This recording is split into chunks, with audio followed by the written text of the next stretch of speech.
Well, this season is a lot about change and growth for Betty, and I've always seen this character as you know, someone who is going to grow into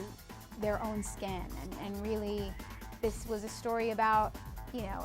a little seedling who starts, you know, in the first episode as so green and so new to this big wide world, and then she just kind of gets more wise and more mature, and at the same time has to really struggle to hold on to the part of herself that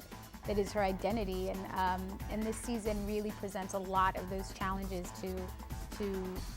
who she is, and you know, the struggle of how do I kind of achieve what I want, my ambitions, and yet stay true to who I am, you know, and where I've come from, and those sorts of things. So it's an emotional season for Betty, but it also puts her back at the bottom, kind of where she started when she first became Daniel's assistant, because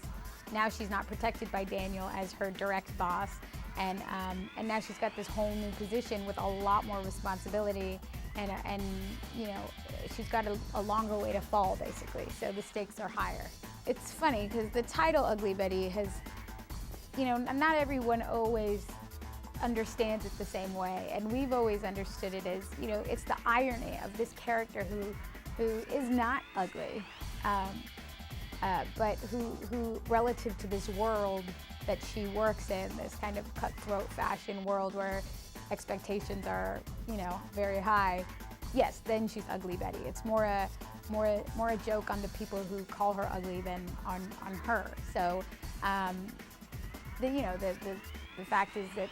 she never was ugly. She's just kind of growing into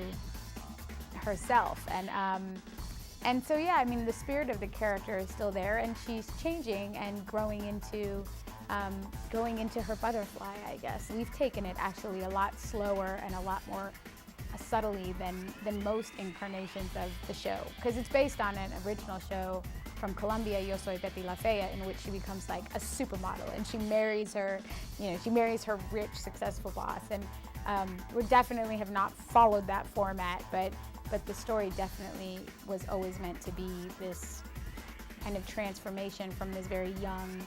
green girl into kind of her best, most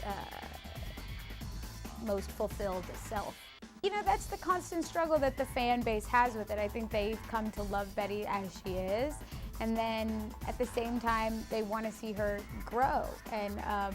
I think that's how we feel. We've always loved Betty and known that, like, who Betty is in her heart and in her soul, and